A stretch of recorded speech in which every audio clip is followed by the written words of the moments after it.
All right, guys, thank you for joining us. I have an old-time friend of mine.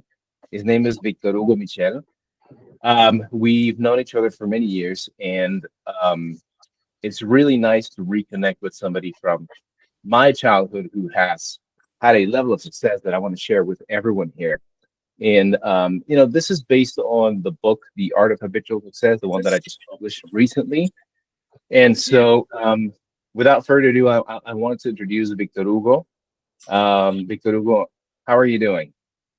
I'm doing great, Manolo. It's great to be able to talk to you after all these years and be able to reconnect and share all those stories about what's happened in the past. I don't know. I suppose it's been something like 35 years since we last spoke. I remember playing soccer at your at the entrance of your home, and some of the greatest memories of being free and not worrying about the issues that we have in today's age, you know? Yeah, I mean, childhood. Our childhood was really amazing in that sense because we grew up in a very different country from what Mexico now is. It was a very safer country back then. And also, I think it's just one of the fantastic things about being a child, a kid. I mean, you just don't worry about all those True. things that come crashing through as you get older. Yeah, we worry more about life. So, very well said. So, with what you're telling me now, I wanted to share with you that I wrote a book. It's called The Art of Habitual Success. And like I mentioned before, I never thought I'd become a writer, but I guess I've written two books so far. And and I'm trying to Awesome. share this out with, thank you, with the people out there in the social media network. So, Victor Hugo, do you ask yourself, who am I? Who is Victor Hugo? How did I get here? When you look back, what do you see in the path that you've taken? How did you get there? It's very interesting. That's a very broad question, but I'd say It that is. it's the question. Um, when I was younger, I was basically a mess. I was really undisciplined. I was chaotic. I was expelled from four schools. I mean, I just couldn't get any sense out of my life. I suppose that's normal when you're a teenager. I mean, I Yeah. was rebellious. I really was difficult for my mom, my dad, and there was this point when I was around 17 that I was expelled from my third school like in 4 years. And my mom just barged into my room and she told me, listen, buddy, this house, either you work or you study, and you're not studying, so you work.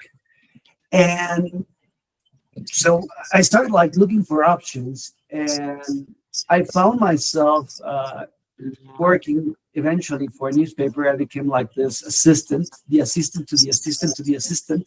I was the guy that brought you the coffee, and I like would go. I would go get the sandwiches, right? Yeah. Reporters. But I was 17 and I was working in this newsroom in Excelsior. That's the name of the newspaper I started working in. Oh yeah, yeah. That's where my mom worked a long time ago.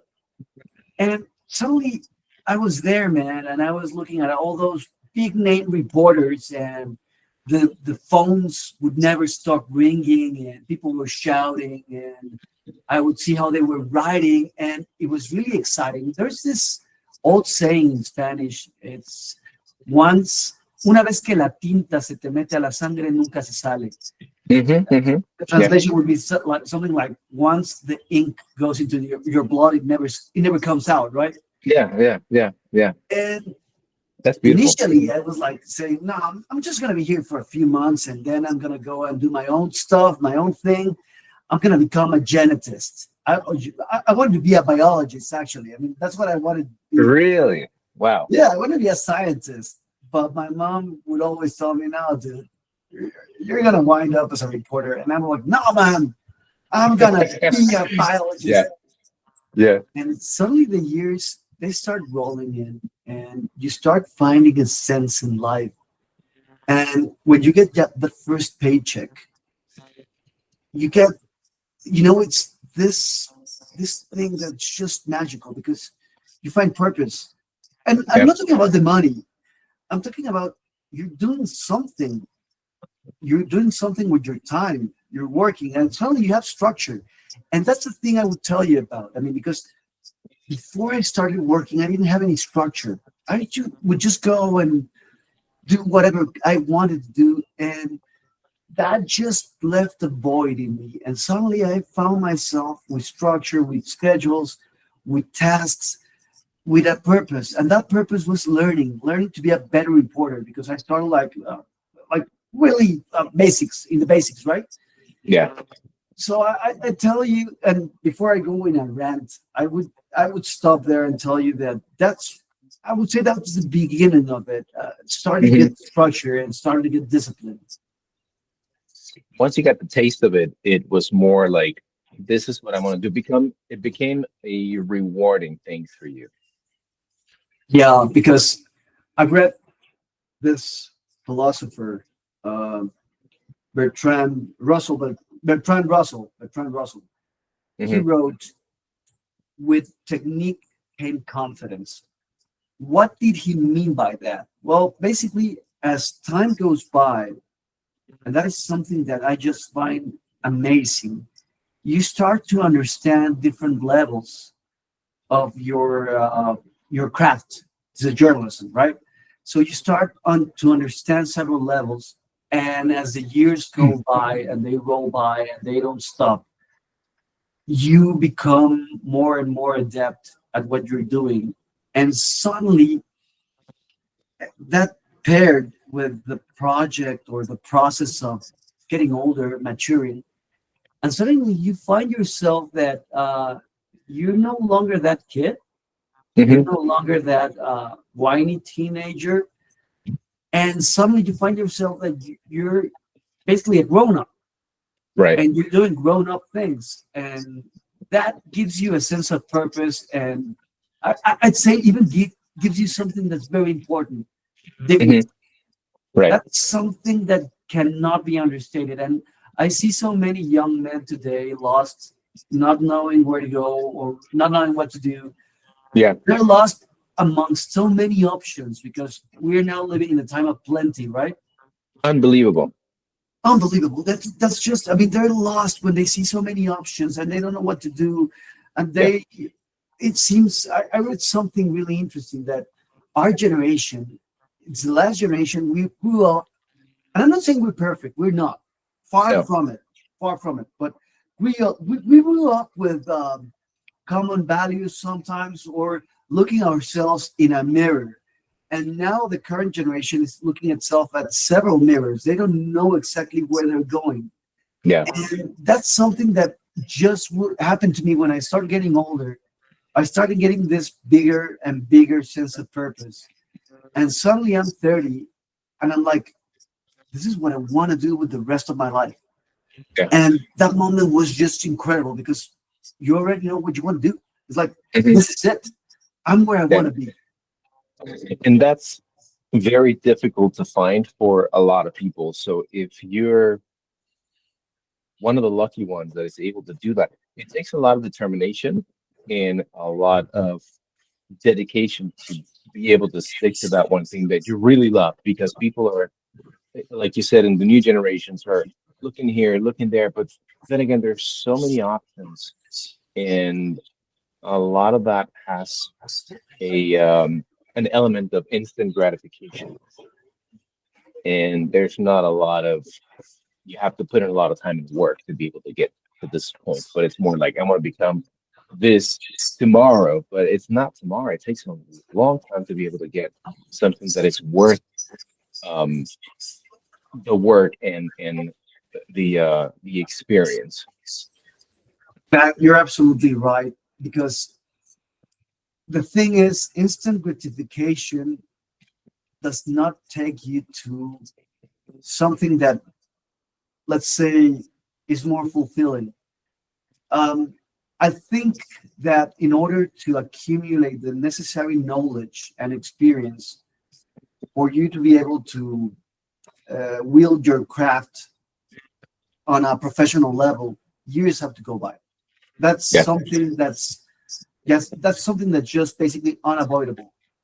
And I every year that goes by, I take a look at myself, and I, without a doubt, every year I think, man, I was so naive back then, back last year. And years go by, and I keep telling to myself, wow, how naive I was last year. And every year I feel, you know, Yeah.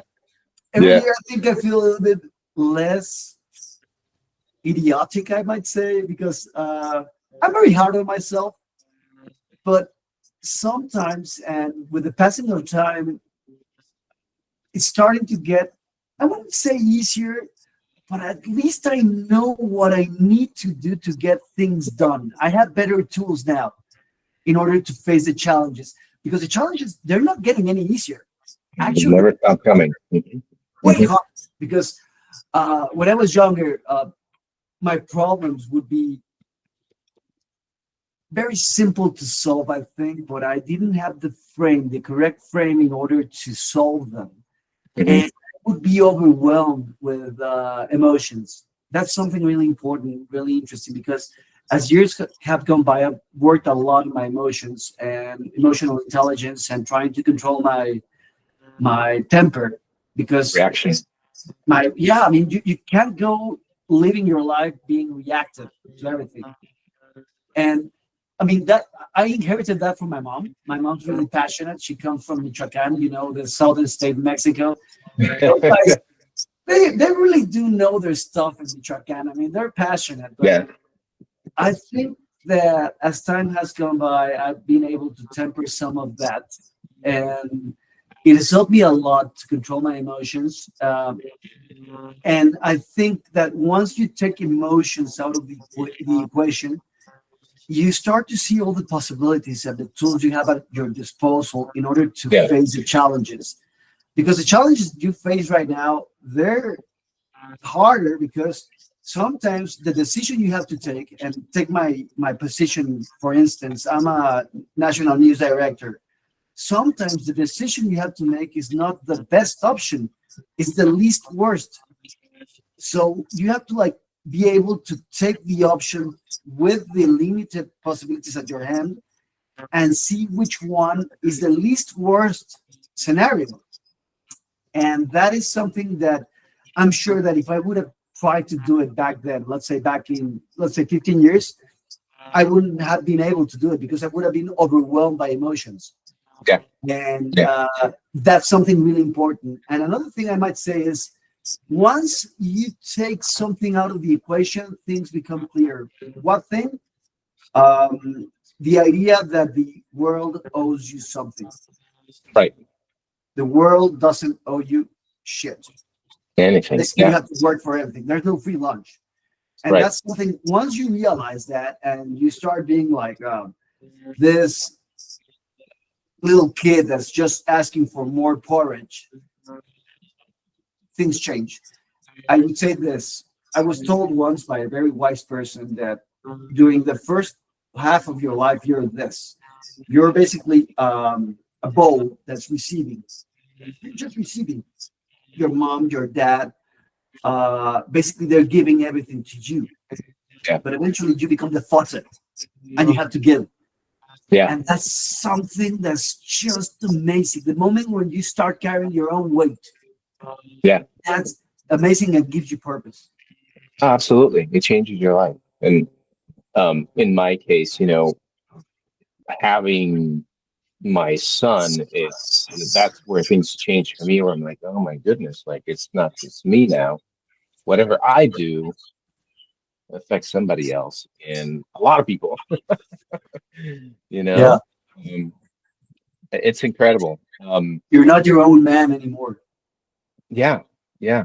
Yeah, your time and your life is divided into many different pieces for a lot of different people, and in many cases, the last one is you, but you're the one providing, and that's isn't that the role of a man? I think I that's mean, what they say. it might be debatable. I suppose there would be some that would debate that, but True. uh, I, on my own view, I feel that whenever I'm providing for my wife, although we're a team, I mean, we both Hmm. work for it. I mean, Yeah. and she gives me a shoulder to rely on because basically Mariana, my wife, is just my what they call it. They they say that in every marriage there's someone that's the comet and another one that's the line. The comet is just flying, right? The line is Yeah. attached and anchored to the ground and to reality. So sometimes, and that's my mom's side. I just start flying and I'm starting to think about the cosmos or whatever. And Mariana just grounds me down and tells me, hey, get back to it. Yeah. We need you back here. Come back here now.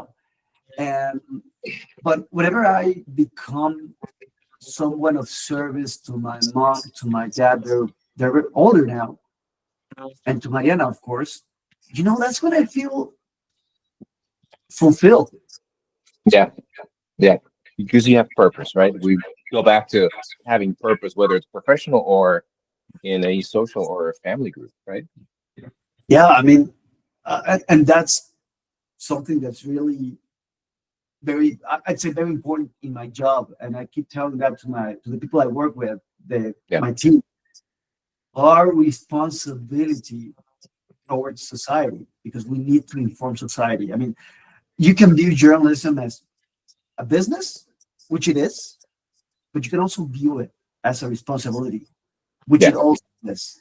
And if you view it as a responsibility, you imbue it with a value that helps you get out of bed easier every morning, knowing that you have to do something that might be useful for someone. Yeah. That's basically that's gold, I'd say. It is. It is. And now your current position with MILENIO is national director. Yeah, the national news director. Basically, what's my job? I work basically trying to make sense out of chaos because information is very different from what it used to be a few years ago.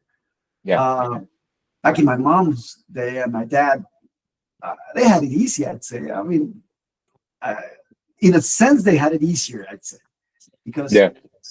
they didn't have what we have now. We have now 24 hours news cycles. News never stops. Yeah. And you have social media and you have 24 hours cable TV. And that has put a lot of strain on our industry. And some say that maybe in 10 years there won't be any newspapers. I mean, I don't have to tell you what's happening with the newspapers in the Yeah. US, right? Right. Or Yeah. the TV stations. Uh, but my job is basically trying to navigate the hurricane waters of information because there's so much information now.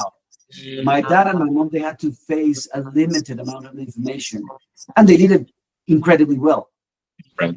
Us, we have to navigate with excessive information and know how to understand what's false, what might be false, what might be tricky. We have to learn to separate what they call it, the chaff from the wheat. Yeah. Learn to identify what's real and what's not. Yeah, that's the biggest challenge of our times, I'd say. It is, and it gets more challenging as time goes on. Speaking of challenges, you've had multiple challenges in your life, like most people do. I guess we all have challenges. We learn to deal with them. Sometimes we don't know how to deal with them. We talked about this earlier. Um, do you think there is a key element as to how you deal with a challenge now that you have this maturity versus before? How do you approach something like that? I'd say that the main issue in how I handle a challenge now is the set of tools I can bring to bear. More specifically, I'd say the analytical framework, because now I know how to decompose a challenge into its different parts. That is something really, really interesting because every challenge can be decomposed into several pieces. Mhm. So the key to this or this approach is not to try to tackle the whole challenge by itself, but try to tackle the challenge by decomposing it and attacking those bits by bits. Right. So, for example, last year we had a massive challenge. We had to prepare for our country's biggest election. We're talking Yeah. about the biggest election in Mexico's history. About 19 countries, sorry, 19 states went to the polling booths. Yeah. We elected a president. We elected both houses of Congress. We're talking about a massive undertaking, right? How you prepare your newsroom and your reporters for a challenge on this size? Well, what we did, and that's something that you only learn through experience and with time, is Yeah. you start segmenting the challenges and you start working on the challenges every day. That's why I always tell my team, don't stop for a single day. You need to work every day on those challenges. And by the end of the period that you've selected, the challenge will be completed. You'll be able to overcome any difficulties. And I'm talking about a process that was so complex that you can imagine it needed to include the coordination of about 6 TV stations, 9 newspapers, several websites. I don't know how many social media feeds, Yeah. about 50 reporters, 50 correspondents, about 19 hours of TV programming that you had to fill. I mean, it looks or it sounds daunting at first, but It is. you break it down into several components and you start trusting your team. That's something that's also very important. Everybody needs to do its part. Everybody. So everybody starts working and you start following them and answering questions. You don't need to be this overbearing boss, that micromanager. You just need to give your team that confidence because they'll pull it out. They'll pull it through. So I will tell you that that's one way you can overcome a challenge that seems at first basically unsurmountable. That's incredible. And I think it requires a lot of repetitive habits. And Oh yeah. that's one of the things that I touch on the book because without having repetitive habits, you're rambling all over the place. But if you have consistency doing something like I am almost positive that you have a routine that is a habit in the morning with a team. When you have a challenge, you have step-by-step thing of what you do. And I think that's so important to share with number one, with listeners, with maybe people that want to become successful journalists, that there is a habit to every successful, or you may not have the successful outcome, but at least you have a successful process to be able to try to resolve an issue. Is that correct? You're completely right on that sense because the key to it is repetition. Every day you have to work about on that subject, on that challenge. I remember reading once, this was an idea by Stephen King. I mean, Stephen King is, you can say whatever you want about the quality of his novels, but the guy's a machine. Yeah. He's a machine. I mean, the way that dude has written over the past 40, 50 years, amazing. I mean, the output is just inhuman. I mean, it's just amazing. Yeah. So he said, every day, whatever happens, you need to go to that typewriter and you have to get down to it. Day in, day out, night, it rains, snows, you need to do it. Because most of the time you're going to write shit. Most of the time. But that 10%, with quality is going to eventually come. Yeah. It's going to be there. And it's going to only come through repetition. Now, with us, with journalists, our job is basically to be informed, to understand our reality the better way we can. I'd say those are some of our main tasks. Every day you need to try to understand what's happening around you, make sense of it. Now, the only way you're going to make sense of it is if you have a certain baggage behind you. And I mean, sometimes if you don't have the baggage, it'll show. We'll know. Yeah. Experience. Mhm. Yeah. And when a reporter doesn't have the information he needs, it shows. It's just there. I mean, it's something that you can't hide. So you Yeah. need to read the newspapers on a daily basis. You need to do your social media scrolling and try to understand what's happening there. You need to read. You need to understand. You need to listen. And Yeah. you need to do that every day, every single day. Because if you miss one day, what happens? There's a gap. Yeah. And sometimes that gap in knowledge is not that problematic, but eventually those gaps, as knowledge also accumulates, ignorance also accumulates. And Yeah. eventually Absolutely. it overcomes what knowledge is. I would also say something else. We have a strict discipline. We have a lot of meetings every day because I need to have meetings with my teams. So we start at 9:20. 9:20 in the morning, we have our first meeting. 9:40 is the second meeting with another team. 12 o'clock, I have another petite meeting with my innermost circle. 3 o'clock, I have another meeting. And 8 o'clock, I have another meeting. So, I mean, it's a lot of meetings. There's several schools of thought about this. Yeah. There's some people that say, no, we have to like be more free. We have to like let people just work.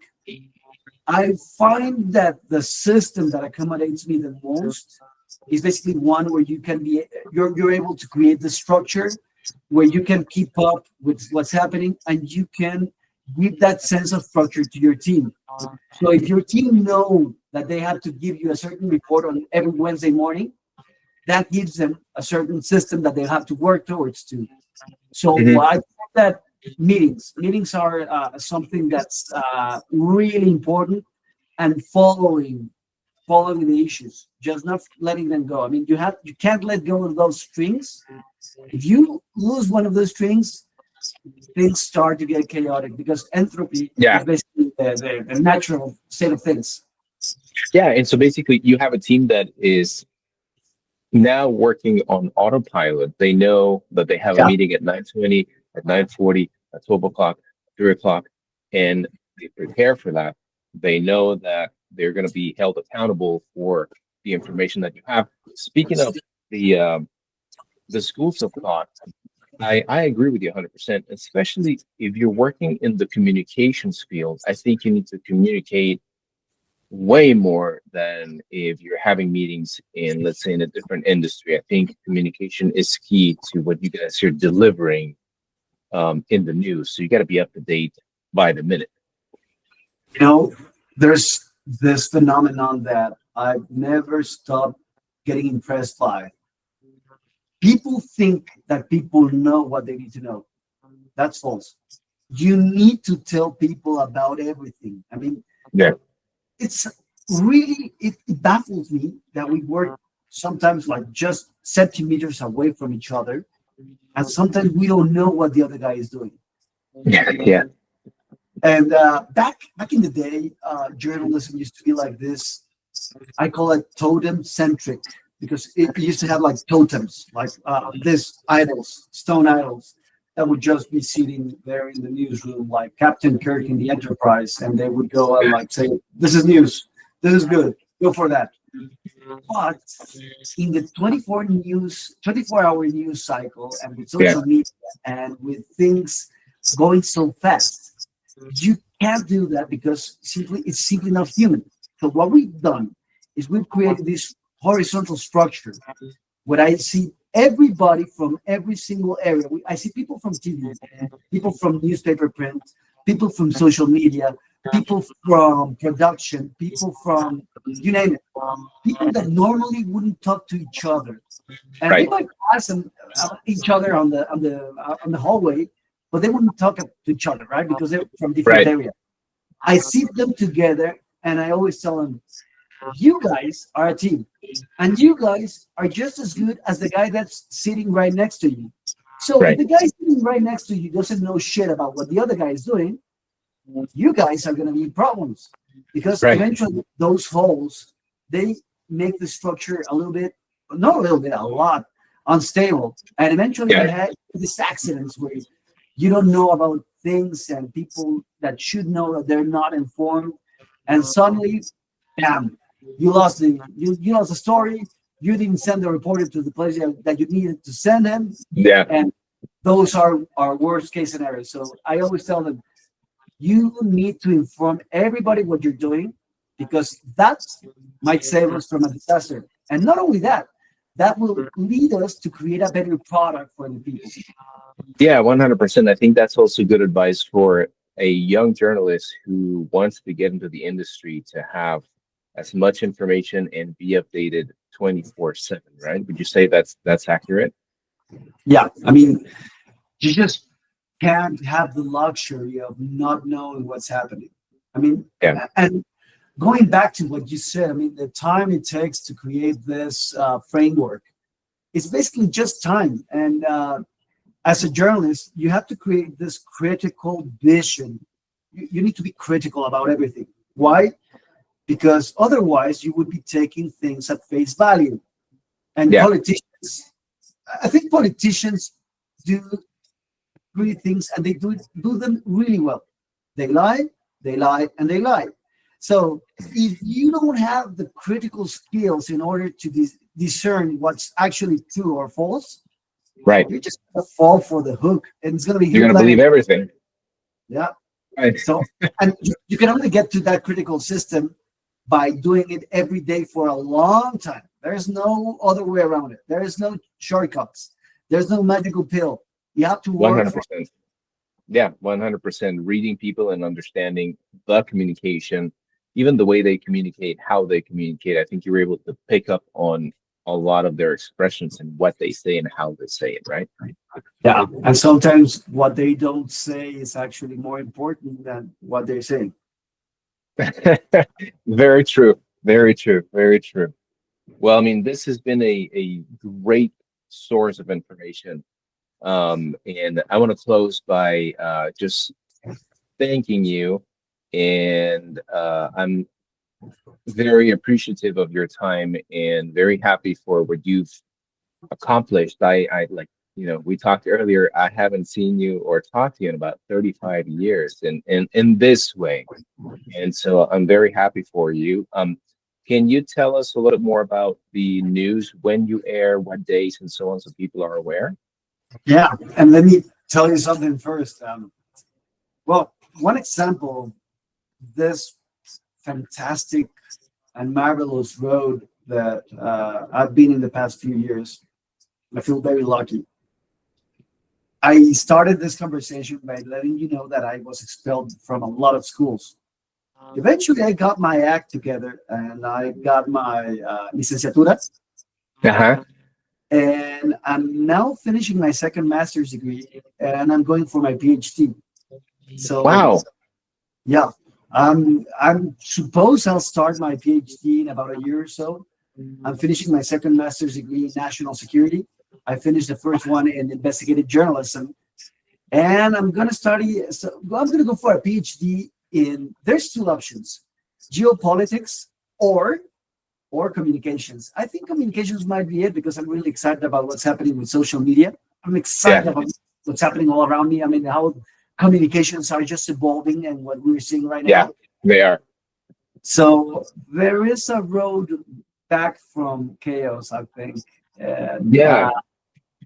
I managed to Congratulations. walk it. Yeah. Congratulations. And I think being chaotic at an early or young age is just normal. I had my experiences as well. But if sometimes if you don't go through that, you don't see the opposite end. And I think very commendable what you've done, and congratulations. Keep pushing forward. Thanks, man. Thanks. It's been a great ride, and it's great being able to reconnect with you. And I'm looking forward to your book. I'd like to read it. So Thank please you. send me a copy. I will. I will. And when does Milenio air? Oh, well, Millennium News is basically airing all the time. It's basically every hour, 24 hours. And we're always available through our website. And we have also another channel called Channel 6 here in Mexico City, although we have a lot of channels all over the country.